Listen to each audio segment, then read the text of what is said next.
Doctor Who is still on the air, but Disney has now decided to ditch their partnership. They had a streaming deal with the BBC to air Doctor Who episodes, and reportedly, according to Deadline, Disney made the decision to cut this deal short because it's too woke. I don't know if I can even believe my eyes with this headline. So I'll just read it to you. Dana Walden was in London earlier this month, but it's safe to say that renewing Doctor Who was not among the Disney Entertainment Chief's priorities. Sources have been telling Deadline for more than a year that Disney has been lukewarm on the series, and by Tuesday afternoon it was official. The BBC confirmed that its Doctor Who co-production agreement had vaporized what was conceived as a plan to Marvelize the franchise. Everything. How is that a plan? Like, I mean, after all this time, you want to do to any franchise what you've done to Marvel? Are you insane? Well, I think they mean like Marvelize, like they're thinking more like phase 1 through 3 Marvelize, not phase 4 and 5 Marvelize. Yes, it did not translate. Instead, the partnership has died with a whimper, with Disney not even putting out a statement to mark its passing. So what doomed the Doctor Who deal and what comes next? Deadline has spoken to multiple sources in Doctor Who's orbit who say the Disney deal fell apart for a variety of reasons, including concerns over the Ncuti Gatwa show's failure to break out from its established fan base and big-ticket budget. Others suspect that fears of a woke backlash may be a factor, as Doctor Who has embraced diverse storytelling under showrunner Russell T Davies. The storytelling, from what everybody knows, it was always diverse. It's just that it's become more ham-fisted. As Seamus would say, ham-fisted monologues. Go support Twisted Plots. Well, Ncuti Gatwa played the first explicitly queer POC Doctor. Yes. Which was groundbreaking, as you can imagine. Yes. And I mean, we've talked about this before. People in the journalist class were saying that you're a bigot if you don't enjoy this series as much as you enjoyed Peter Capaldi. Well, not even Peter Capaldi, but think about this. Like, I already forgot what's her name. Who's the female doctor? What's her name? The actress? I already forgot. That's such a good question. I already forgot. Did it start with a J? I don't know. I don't remember. Hold on. The point I'm going to find out. And the funny thing is, she was great in, it wasn't Grace Point, but that other Jodie show. Whittaker. Jodie Whittaker. With a J. So, already forgot. Nobody cares. But what do people remember? Eccleston. They remember many of the others. Obviously, David Tennant is a huge one. He's the one that they drag the corpse of the David Tennant Doctor back anytime they need to spike a rating. I loved Doctor Who in that revival period, starting with Eccleston. I think he would be my favorite. That's the one that I watched. Like, I tried to watch Doctor Who. It never sat with me, but I loved the Eccleston. Like, that's the one that I watched. I tried to watch the David Tennant one because everybody sang its praises. Again, it was good. Most science fiction like that isn't really for me, but I really enjoyed Eccleston's performance. And it's just funny too, because Eccleston, that was a lot of people's first introduction to him as an actor. But I remember him from back in the year 2000. He was the bad guy in the movie Gone in 60 Seconds. Okay. So whenever I would see him in Doctor Who later, I was like, because I didn't watch Doctor Who as it aired, I saw it much later. I was like, oh, that's weird. Well, I like that with his version, with his portrayal, they leaned into the fact that the Doctor is like an alien being, not a man. And he wasn't super emotional. He wasn't a romantic character. And it was just a charming artifact of like 2000s British TV, There's a 20 there, which I remember fondly. Pop Culture Junkie said, Mary, you look like a former news photographer friend of mine. Quit the biz to join the FBI. Tried and failed twice. Got in the third time. Showed up at the station post Quantico with a Glock and a badge. We were all so proud of her. That's actually a really wholesome story. But also a story about the pipeline between the media industrial complex. Yeah, but at least she went at least she went front facing and she didn't become a spy. Right. Yeah, she could have stayed as a journalist. In fact, while working. Usually you have to worry more about somebody who starts out in law enforcement and then becomes some type of consultant for a media company. That's way more nefarious. But yeah, I remember the revival seasons of Doctor Who very fondly from like middle school. And that got a lot of young people interested in the franchise who would have otherwise never heard of it. And I fell off while they were still running the Peter Capaldi Doctor. So I wasn't even around for the gender swap. But I'm going to continue with the Deadline piece. It was pretty apparent from early on that this wasn't for the long term, says one former Disney executive. Everyone got the impression that it wasn't doing what it needed to do on Disney Plus to be sustained.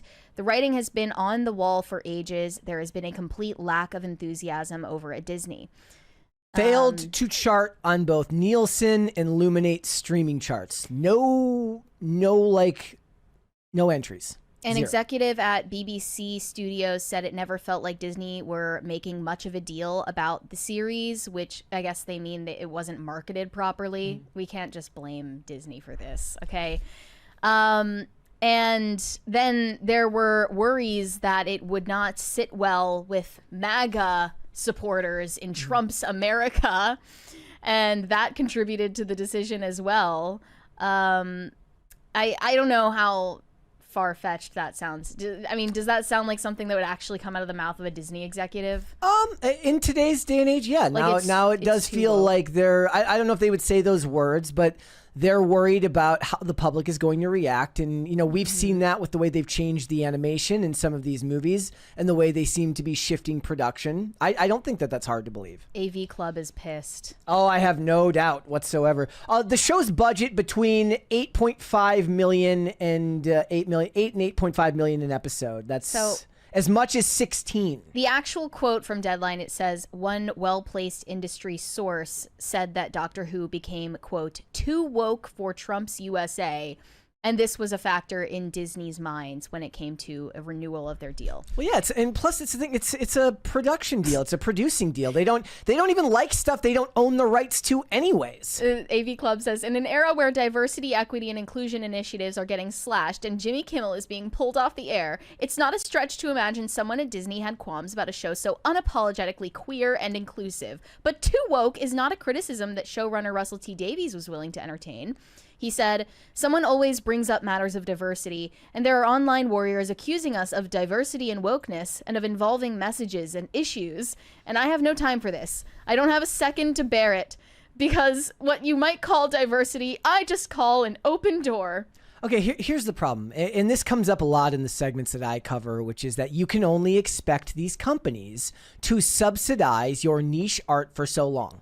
You can make it all you want. You can have all the virtuous ideas that you want, but if there's nobody watching, it doesn't even really matter, right? Yeah. The company doesn't want to spend their money with you making the art you want if it's not going to make them a return on investment. There was this quote from a former writer, this was a couple months ago, Robert Shearman, who said that the show is probably as dead as we've ever known it. He likened it to the current state of the series following the cancellation in 1989, when spin-off books and comics kept seventh and eighth Doctors Sylvester McCoy and Peter McCann alive in expanded media. So it's floundering. People understand that it's floundering and it's not going to keep doing well. And Disney wants nothing to do with it. Again, they don't own it anyways. They're producing it. They're paying for a joint deal with the BBC.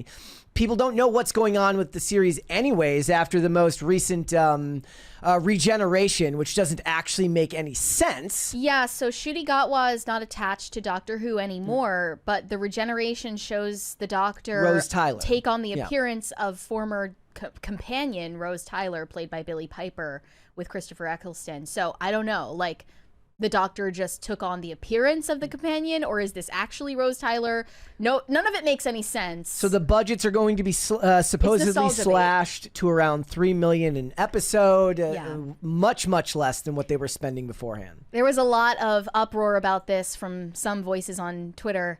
One person said, let's make something very clear here. Doctor Who may be a British show, but the BBC needs to understand that Europe and Latin America and other places all over the world are very much interested. We love British culture, we love Doctor Who, and we want it available worldwide. No, you don't, because nobody's watching. So they're saying Americans are the problem?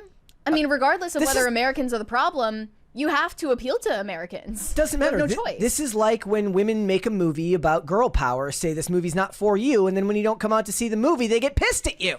Oh, this is funny. Imagine hiring prolific superstar actor Ncuti Gatwa to be Doctor Who, getting Disney funding, and then effing fumbling it. Ncuti Gatwa is not a superstar. Nobody knows who Ncuti Gatwa is except for fans of Doctor Who and maybe film nerds who do look at film nerd blogs. I had never Regular heard of him. people do not know who Ncuti Gatwa is. You're lying, or you're in such a bubble that you have no idea what you're talking about. But then, Ncuti Gatwa, speaking to the character of this actor, he was getting interviewed about the backlash, and he said, like, I'm not going to apologize for my chocolateness. Yeah. Like, you're not helping the situation, dude. Nope. And this reminds me of all of the discourse that's taking place about The Witcher season 4 now, which just came out.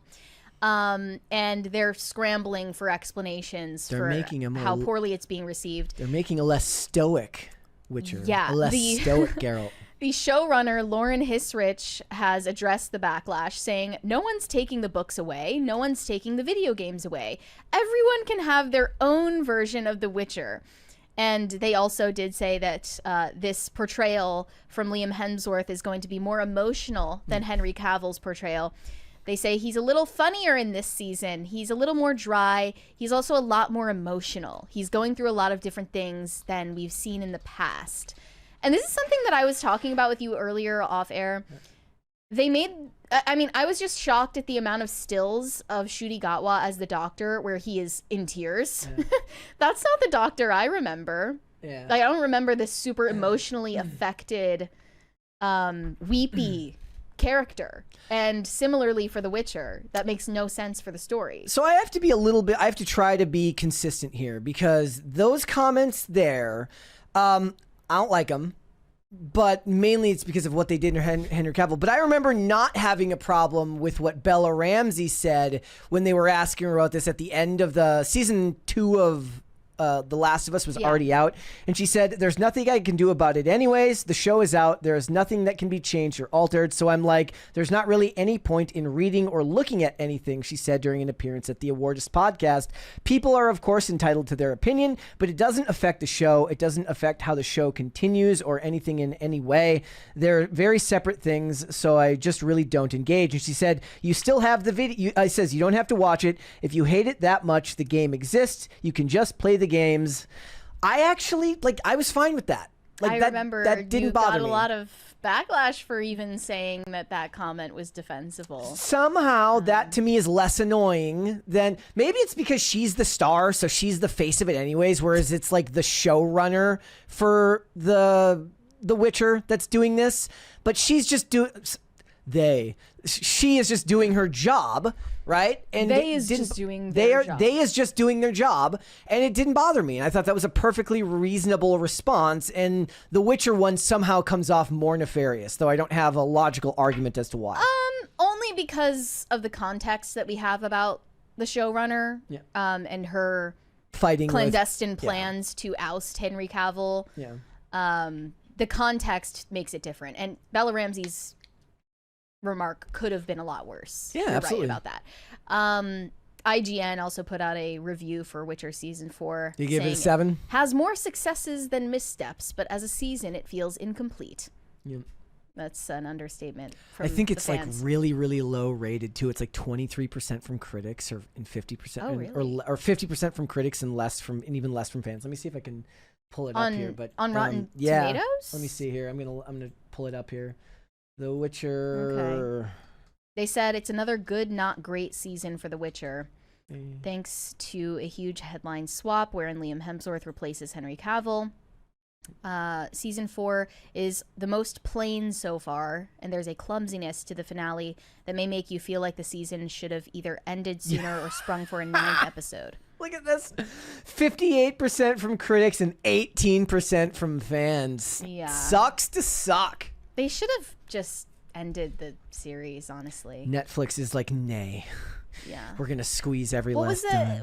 We talked about it, but I forget now. They were planning to replace Henry Cavill before the end of season 2. Of 2020, yeah. Before the season 2 even ended. Yeah, which they is were great. Already making their plans. And he had no idea. Now he's really going to be been done dirty by a lot of people in the industry, hasn't he? Now Geralt is going to be quirky, and he's not like most Witchers. He cries and he's like vulnerable and stuff. That's so masculine. He's like open with his emotions, and women think that's really like hot. Thanks for watching. Listen to full episodes of Pop Culture Crisis on Spotify. Keep up with us on social media and make sure you subscribe and ring that bell so you never miss the show. Bye, guys.